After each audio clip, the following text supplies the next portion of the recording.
आगाज अहम खबर से। पंजाब और केपी के इलेक्शन कब होंगे, सुप्रीम कोर्ट आज महफूज फैसला सुनाएगा। गुज़िश्ता रोज समाअत के दौरान चीफ जस्टिस ने रिमार्क्स दिए, निज़ाम को आइन के तहत मफलूज करने की इजाज़त नहीं, इलेक्शन कराना लाजमी है, 90 दिन में इलेक्शन कराना आइन की रूह है। अहम खबर आप तक पहुँचाएं। पंजाब और खैबर पख्तूनख्वा के इलेक्शन कब होंगे, सुप्रीम कोर्ट आज महफूज फैसला सुनाएगा।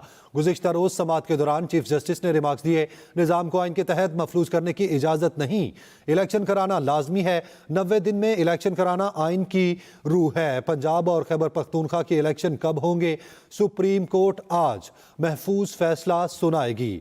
गुज़िश्ता रोज समाअत के दौरान चीफ जस्टिस ने रिमार्क्स दिए, निज़ाम को आइन के तहत मफलूज करने की इजाज़त नहीं है, इलेक्शन कराना लाजमी है, 90 दिन में इलेक्शन कराना आइन की रूह है। पंजाब और खैबर पख्तूनख्वा में इलेक्शन कब होंगे, सुप्रीम कोर्ट आज महफूज फैसला सुनाएगी।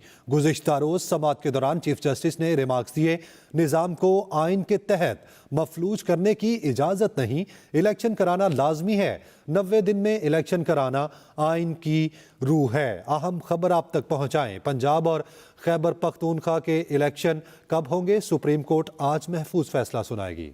चीफ जस्टिस पाकिस्तान का कहना है कि सीधा साधा केस है, इलेक्शन की तारीख देना लाजिम है, निज़ाम को मफलूज करने की इजाज़त नहीं देंगे। तफसीलात बताएंगे अकील अफसल। सुप्रीम कोर्ट में असखुद नोटिस की चौथी तवील तरीन समाअत पर जजेस ने खैबर पख्तूनख्वा और पंजाब के इंतखाबात में ताखीर पर कई सवालात उठा दिए। चीफ जस्टिस उमर अता बंदियाल ने रिमार्क्स दिए कि इलेक्शन बर वक्त ना हुए तो मुल्क में इस्तेहकाम नहीं आएगा। अटॉर्नी जनरल ने दलाइल देते हुए कहा कि इलेक्शन कमीशन इंतखाबात की तारीख दे सकता है। 1988 और 2008 का इलेक्शन भी मुकर्रर मुद्दत के बाद हुआ। जस्टिस मुनीब अख्तर ने सवाल उठाया कि इलेक्शन कमीशन ने तारीख का ऐलान करना हो तो सदर और गवर्नर का किरदार कहां जाएगा। वकील इलेक्शन कमीशन ने कहा कि पहले दिन से ही मौक़िफ़ है कि तारीख का ऐलान गवर्नर ने करना है। चीफ जस्टिस ने पूछा, गवर्नर आंखें बंद करके या मुशावरत से इलेक्शन की तारीख नहीं देते? अवलीन तरजीह आइन पर अमल दरामद है। इंतखाबात की तारीख के ऐलान में बज़ाहिर निगरान हुकूमत का कोई कसूर नहीं। पीपल्स पार्टी के वकील फारूक नाइक ने कहा कि ऐसी सूरत हाल नहीं थी कि अदालत अज खुद नोटिस ले। असेंबली तहलील के 89 दिन बाद भी इंतखाबात का ऐलान किया जा सकता है। नून लीग की वकील ने मौक़िफ़ अपनाया कि कौमी असम्बली का इलेक्शन होगा तो पंजाब और केपी के में भी मुंतखब हुकूमतें होंगी जिनके असरअंदाज होने का खतरा रहेगा। JUI के वकील ने कहा कि गवर्नर के अलावा किसी को तारीख देने का इख्तियार नहीं दिया जा सकता। जस्टिस जमाल खान मंदोखेल ने कहा कि गवर्नर आपकी पार्टी के हैं, उन्हें कहें कि तारीख का ऐलान कर दें। सदर मुमलिकत के वकील ने खैबर पख्तूनख्वा इंतखाबात की हद तक तारीख देने की गलती का एतराफ़ करते हुए नोटिफिकेशन वापस लेने की यकीन दहानी भी कराई। जस्टिस जमाल खान मंदोखेल ने कहा कि आइन कहता है सदर मुमलिकत वज़ीर आज़म या काबीना की एडवाइस के बगैर कोई काम नहीं कर सकते। फिर इलेक्शन की तारीख देना किस कानून के तहत किया? वकील ने कहा कि जब गवर्नर्स ऐलान ना करें तो सदर मुमलिकत का इख्तियार बनता है। जस्टिस मंसूर अली शाह ने कहा कि कानूनी बातों को एक तरफ रखकर मुल्क का सोचें। जमहूरियत का तकाजा यही है कि तमाम सियासी जमातें मिल बैठकर इलेक्शन की तारीख तय करें। दलाइल मुकम्मल होने के बाद अदालत ने फैसला महफूज कर लिया। साथी रिपोर्टर वकास अहमद के साथ Mian Aqeel Afzal, express news, Islamabad. Supreme court के जस्टिस काजी फाइज ईसा ने एक रोज के लिए मुकदमात की समाअत से इनकार कर दिया। रजिस्ट्रार सुप्रीम कोर्ट से बेंच की तब्दीली पर वजाहत तलब कर ली। तफसील बताएंगे अकील अफजल। सुप्रीम कोर्ट के जस्टिस काजी फाइज ईसा बेंच तब्दीली पर शदीद बरहम, एक रोज के लिए मुकदमात सुनने से इनकार कर दिया। रजिस्ट्रार सुप्रीम कोर्ट से पूछा, बेंच क्यों तब्दील किया? लगता है रजिस्ट्रार तो मेरे जैसे जज से भी ज्यादा ताकतवर है। क्या मैं फोन करके रजिस्ट्रार को यह कह सकता हूं कि फलां केस फलां बेंच में लगा दें? रजिस्ट्रार सुप्रीम कोर्ट ने जवाब दिया, मुझे चीफ जस्टिस के स्टाफ अफसर ने बेंच तब्दील करने की समरी भेजने का कहा था। जस्टिस काजी फाइज ईसा ने पूछा, क्या सुप्रीम कोर्ट जजेस के बेंच स्टाफ अफसर चलाता है? बेंच तब्दीली की फाइल ना दिखाने पर शदीद बरहमी का इजहार किया। कहा, नोट दिखाएं, बेंच क्यों तब्दील किया? बेंच तब्दील होने की वजूहात होनी चाहिए। बगैर वजूहात बेंच तब्दील होने से शकूक व शुबहात पैदा होते हैं। मुकदमात के रद्दोबदल से आधा इंसाफ तो खत्म हो जाता है। जस्टिस याहिया अफरीदी बोले, सवाल यह है कि बेंच में जस्टिस हसन रिजवी थे, बेंच क्यों तब्दील हुआ? रजिस्ट्रार ऑफिस में शफाफियत होनी चाहिए। सुप्रीम कोर्ट रजिस्ट्रार ऑफिस जो भी काम करे वो तहरीरी सूरत में होना चाहिए। Mian Aqeel Afzal, express news, Islamabad. Chairman PTI Imran Khan की इस्लामाबाद बैंकिंग कोर्ट और हाई कोर्ट से जमानतें मंजूर हो गईं, जबकि सेशन कोर्ट ने नाकाबिले जमानत वारंट गिरफ्तारी जारी कर दिए। रिपोर्ट कर रहे हैं साकिब बशीर। साबिक वजीर आजम इमरान खान को 3 केसेस में रिलीफ, एक में नाकाबिले जमानत वारंट गिरफ्तारी जारी। इमरान खान इस्लामाबाद की मुख्तलिफ अदालतों में पेश हुए। तोशाखाना केस, ममनुआ फंडिंग केस, इंसदाद दहशतगर्दी की दफात के तहत दर्ज मुकदमा और इक़दाम कत्ल केस की समातें हुई। इमरान खान इंसदाद दहशतगर्दी अदालत में पेश हुए, जहां इलेक्शन कमीशन के खिलाफ एहतजाज के केस में 9 मार्च तक जमानत मिली। इसके बाद बैंकिंग कोर्ट पहुंचे। अदालत ने ममनुआ फंडिंग केस में भी जमानत मंजूर कर ली। पेशी के मौके पर हजारों कारकुन अदालत के बाहर जमा हो गए। कारकुन हुकूमत के खिलाफ शदीद नारेबाजी करते रहे। तोशाखाना फौजदारी केस में इमरान खान सेशन अदालत में पेश नहीं हुए, जिस पर एडिशनल डिस्ट्रिक्ट एंड सेशन जज ने नाकाबिले जमानत वारंट गिरफ्तारी जारी कर दिए। सेशन जज ने रिमार्क्स दिए, इमरान खान को बार बार मौका दिया गया। इमरान खान स्पेशल कोर्ट्स पेश हो रहे हैं तो कचहरी क्यों नहीं आ सकते। दौरान समात इमरान खान और इलेक्शन कमीशन के वकील में तल्ख जुमलों का तबादला भी हुआ। समात 7 मार्च तक मुलतवी कर दी गई। दूसरी जानिब इमरान खान के वकील ने इक़दाम कत्ल केस की दरख्वास्त जमानत वापस ले ली और इस्लामाबाद हाई कोर्ट में जमानत की दरख्वास्त दायर कर दी। साथ ही रिपोर्टर साकिब विर्क और इमरान असगर के साथ साकिब बशीर, एक्सप्रेस न्यूज, इस्लामाबाद। इमरान खान की जुडिशल कॉम्प्लेक्स आमद पर बदनज़मी हुई। कारकुनान ने इमारत का दरवाजा तोड़ दिया, सीसीटीवी कैमरों को भी ना बख्शा। मजीद बता रहे हैं रिजवात अहमद गिलजई।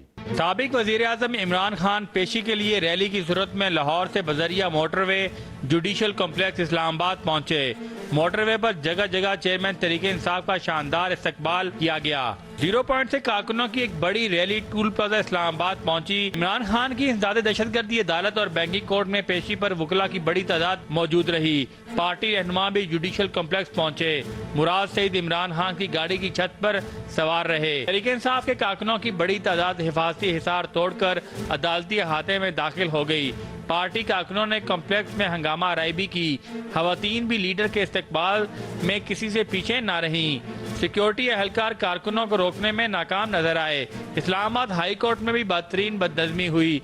सिक्योरिटी के सख्त इंतजामात के बावजूद वकला हाई कोर्ट का दरवाजा जबरदस्ती खोलकर अंदर दाखिल हो गए। इस्लामाबाद हाई कोर्ट में पुलिस ने मीडिया को दाखिले से रोक दिया। एहलकारों ने एक्सप्रेस न्यूज के नुमाइंदे साकिब बशीर समेत दीगर सहाफियों को धक्के दिए और तशद्दुद भी किया। दूसरी तरफ तर्जमान पुलिस का कहना है मुजाहिरीन की क़यादत और तोड़ फोड़ करने वालों के खिलाफ कार्रवाई होगी। साकिब बशीर के साथ रिजवान अहमद गिलजई, एक्सप्रेस न्यूज, इस्लामाबाद। वजीर खजाना इसाक डार का पेट्रोल की कीमत में 5 रुपए कमी का ऐलान। मट्टी का तेल 15 रुपए और लाइट डीजल 12 रुपए फी लीटर सस्ता कर दिया गया। हाई स्पीड डीजल की कीमत बरकरार रहेगी। कीमतों में कमी का इत्तलाक हो गया है। से नई कीमतें मुल्क में नाफिज होंगी। इस हवाले से जो डीज़ल की कीमत है उसमें कोई तब्दीली नहीं की जा रही और ये कीमत 280 रुपये फ़ी लीटर जो है ये बरकरार रहेगी। पेट्रोल की जो कीमत है जो इस वक्त 272 रुपये है, इसमें 5 रुपये कमी के साथ नई कीमत जो होगी वो 267 रुपये फ़ी लीटर होगी। इसके जो साथ तीसरी आइटम है केरोसिन ऑयल या मिट्टी का तेल, उसकी मौजूदा कीमत 202 रुपये 73 पैसे है। इसको 15 रुपये की कमी के साथ 187 रुपये 73 पैसे किया जा रहा है। और लाइट डीजल ऑयल जिसकी इस वक्त कीमत 196 रुपये 68 पैसे है, उसको 12 रुपये की कमी के साथ 184 रुपये 68 पैसे किया जा रहा है। एक तरफ पेट्रोल सस्ता, दूसरी जानिब एलपीजी महंगी। एलपीजी की कीमत में 12 रुपए फी किलो इजाफा कर दिया गया।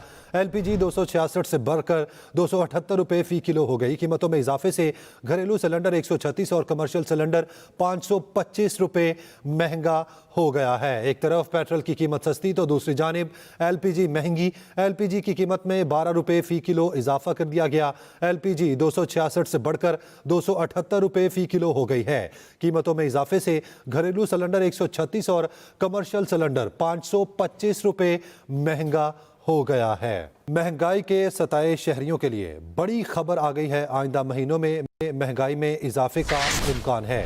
वजारत खजाना ने बता दिया है, माहाना रिपोर्ट जारी, बताया आइंदा महीनों में महंगाई की शरह 28 से 30% तक रह सकती है। गैर यकीनी सियासी और माशी सूरत हाल के बाइस महंगाई बढ़ रही है। रुपए की बेकदर और तवानाई कीमतों में इजाफे से महंगाई बढ़ी है। महंगाई कम होने में वक्त लगेगा। अहम खबर आपको दें, महंगाई के 27 शहरियों के लिए बड़ी खबर आ गई। आइंदा महीनों में महंगाई में इजाफे का इम्कान है। वजारत खजाना ने बता दिया, माहाना रिपोर्ट जारी।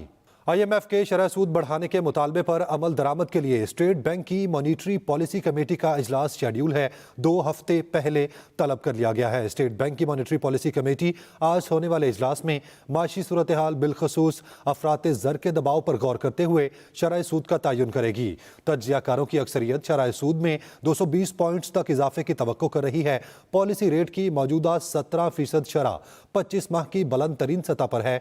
शरह सूद जून 1997 में 19% रही थी, जबकि मुल्क की तारीख में पॉलिसी रेट में एक दिन का सबसे बड़ा 320 पॉइंट्स का इजाफा अक्टूबर 1996 में किया गया था, जिसके बाद शरह सूद 20% की बुलंद तरीन सतह पर पहुंच गई थी।